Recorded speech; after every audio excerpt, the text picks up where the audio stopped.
Let's do this one. Okay. Who's that, guys? Who's that? That is Annie Brackett. There's been quite the dust up this last week. I think it's this last week over the character Annie Brackett.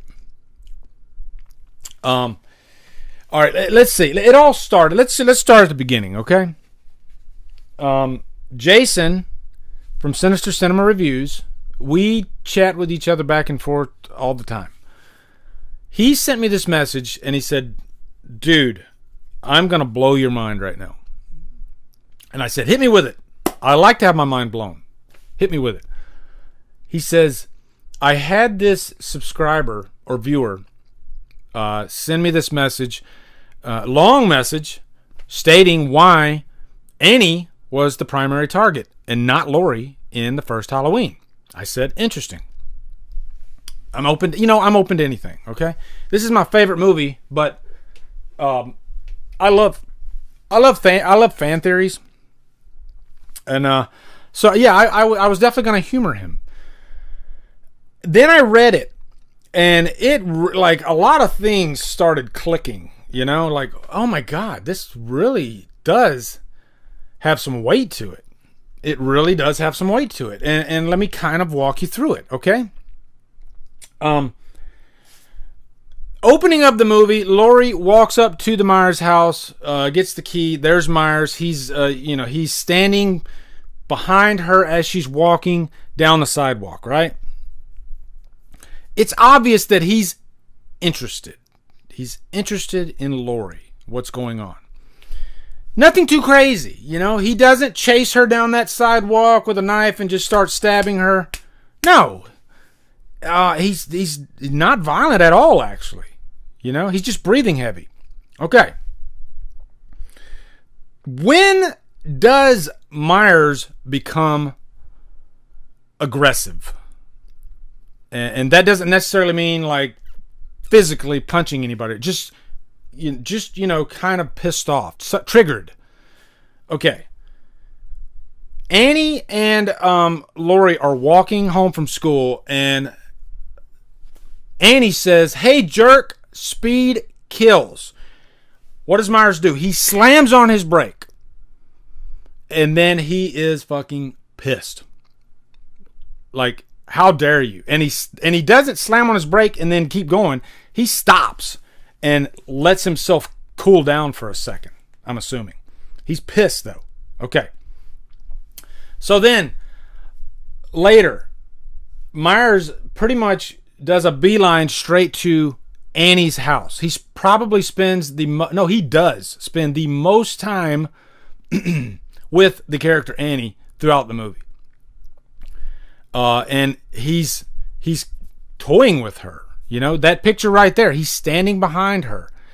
It's almost like he's savoring the moment. Like he's really looking forward to killing her. And this exchange goes on for quite a while. Carpenter's constantly building that scene tension-wise. So then he eventually kills her. Here's the kicker, okay? And we're going to be on this for a little while, all right? I'm going to walk you through the whole thing. We watched the movie, made a video. I'm going to talk about that too. Okay, so here's the kicker for me. After he kills Annie, what does he do? It's not just like, okay, I kill her, then I move on. I'm going to go to Laurie now, my primary target. No, he kills her, takes her, carries her upstairs, puts her in bed, grabs his sister, Judith, her tombstone, puts it behind Annie. That's a lot of attention to pay to one person. And it kind of comes off as a screw you to Annie. This is a person that really, really pissed him off. Did he exaggerate a little bit? Did he overreact a little bit? Maybe. But yeah, it isn't until Bob and Linda and eventually Laurie show up at that house that he chases them. Okay, now I have to kill Bob and Linda. It makes you wonder, like, what would he have done if nobody showed up at that house? Would he have went over to get Laurie? And I know what you guys are thinking, okay? And I'm going to get to all of it, okay? But I'm just walking through the story real quick. Because I've thought about it for the past few days now. It's definitely stayed with my brain. But yeah, he spends the most time on Annie. Once they come over, then he goes and he chases Lori. My initial reaction to that was, God, man, that really, really, really makes a lot of sense. Okay. We'll get to my actual thought, my final thought, what I feel after this part. Okay. We watched a movie, Mike and Jay. They made a video yesterday. It was called, Was Annie the Primary Target? Nah. Something like that. Both of them brought up some very, very valid points. Okay. Mike said that if you pay attention, Myers goes to the school. He's with Laurie Strode for quite a while, actually. Following her for a good portion in that movie after Annie is dropped off. He goes, to her backyard, and you got that the sheet there. He's hanging there. She sees him out the window at school. He's spending a lot of time. It's just less aggressive than what happened with Annie. And so I think Mike and Jay, they brought up some very valid points about why he didn't go after Annie. Eventually, it was Lori that was the primary target. Okay, here's my opinion. Here's what I think about the whole thing. I think Mike and Jay are right. I think Jason is right. And let me tell you why. John Carpenter wrote Michael Myers in a fashion that is a complete blank slate. Whatever theory you can come up, as long as it seems logical, it's not necessarily wrong. In the script, it's never really addressed who Myers is going after. And that was intentional. They want Myers to come off as just a complete question mark, because what happens? That makes him scarier. It's genius, if you ask me. Now, this kind of plays into the picture too. The fact that there are sequels to the Halloween franchise veer the direction towards Laurie. It just does. You can't get away from that. Annie is never addressed in the rest of the franchise. Okay? So it's easy to state that, no, there's no way Annie was the primary target. Laurie has a massive history with the franchise. Part of it, she's a sibling. And then part of it, Halloween 2018, she's not. And there's been, by the way, guys, there's been some heavy debate in Halloween 2018 whether he was targeting Laurie or not. I've heard both sides of the coin. Again, David Gordon Green and Danny McBride took a playbook from Carpenter. Let's make Myers a blank slate, pretty much. Anybody can trigger Myers, Even in like the Halloween Returns script, Myers is triggered just by a random person that kind of fits into the story, So like whoever he's interested in, because I don't want to say targeting, but whoever he's interested in, they're in that wheelhouse. And anybody in that wheelhouse can trigger him, So here's my thing. And by the way, too, Mike and Jay mentioned an audio commentary.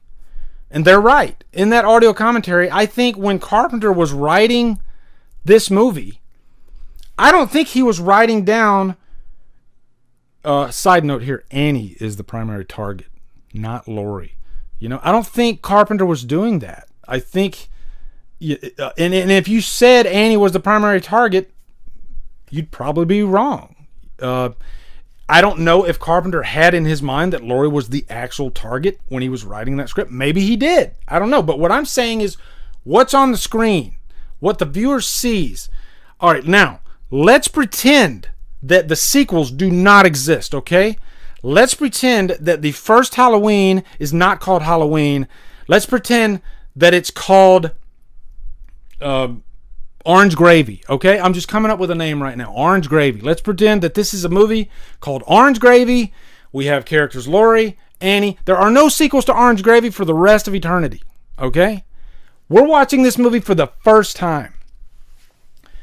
If somebody were watching Orange Gravy for the first time and they came to the conclusion that I kind of think Annie was the primary target. Yeah, it ended up being at Laurie's house by the end of the movie, but as I'm watching this, it feels like he was pissed off at Annie first.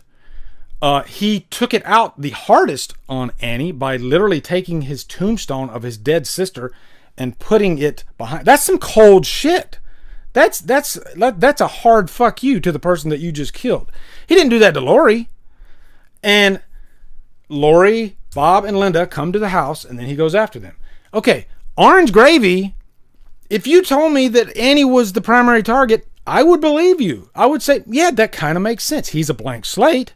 If you told me that Laurie was the primary target, I don't know. I can't say you're wrong. But if you told me the person that he was the most pissed off at was Annie, I would definitely agree with you. Okay? So, again, there's no wrong answer in this equation. It could be either one. And I think the big reason I wanted to talk about this is because that is the beauty of John Carpenter's Halloween. Unlike any other slasher, he creates this killer that is the biggest blank slate ever. And I love that he does that because I like using my mind and forming my own conclusions and opinions when I'm watching movies. I'm just that type of person. I love doing that. And when I watch Halloween, I could come out of that movie with 10 different interpretations. I could come out of it learning something new that I didn't learn. Like every time I watch Halloween, guys, there's something in the movie that kind of jumps out at me for the first time that I didn't notice before. It's just one of those movies. And I don't know if that was so intentional by Carpenter, but man, I don't know if it was lightning in a bottle, but it's unlike any other slasher movie. And that's why still to this day, over 40 years later, people are coming up with theories all the time. Remember like, I think it was last year, somebody just realized that the poster where you got, hold on. Yeah. All right. The poster where you got this. Somebody just noticed this like a couple years ago that this part, somebody drew it in a way that it looks like somebody screaming on the poster. Over 30 years, I never knew that.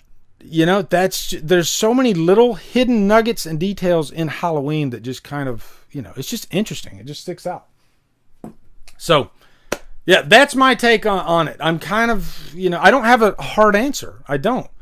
But I will say, when I heard the theory, it blew my fucking mind. Like, I have never thought about this before, you know? And to be honest, you know, back in the day when I used to watch Halloween, I didn't really focus on too hard what the target was. Because I've always known that the first Halloween Myers, nobody knows what his intentions are. You know, he's crazy. He's just completely insane. And one thing that's interesting about Myers is he doesn't, at least in that first movie, it doesn't seem like he really shows that much emotion. Like the emotion doesn't really come out of him vocally because he doesn't talk. So even when he's like at his most angry, you still never get a sound out of the guy, you know? And so that just makes him more interesting. So we spent way too much time on that. I do apologize. But I had to break it down for you, okay? Jesus. Govito says, I recently rewatched the original Halloween, and I think it is my bottom 3 Halloween movies now. Wow. I got to know what's your top 3. I covered the TV spot for this film last night. It was funny, corny for its time, Horton Coffee. I think Michael just kills people his targets care about. That could be true. Yeah, like there's no wrong answer. Erica says, Lee, he's in love with Laurie since he watched her walk away from him singing I wish I had you all alone, just the two of us. Yeah, and that's like, I did this video about hidden meanings in horror. I did like a top 10 on that, and that scene was actually in there. There's like a cryptic feeling to that scene because Laurie's singing that, but that could also be in Myers' head as she, he's thinking that. I wish I had you all alone, just the two of us, to kill her. Who knows? Beth S. says, do you think to some degree that the internet has ruined films in the overanalyzing of every fucking thing? Absolutely. Absolutely. I think there's like, it's a double-edged sword, It's fun to theorize. Like, I would have never even probably thought about this whole Annie theory if Jason wouldn't have brought it to me. And I was like enjoying the idea of it, kind of working myself through it, I did have fun with that. But I do enjoy movies with ambiguity to them. I do enjoy kind of forming my own opinions. I don't like everything just completely spelled out to me by the numbers. There's no room for interpretation. And so I get what you're saying, Beth. I do think we do tend to overanalyze things too much. And people end up getting in like arguments over movies sometimes,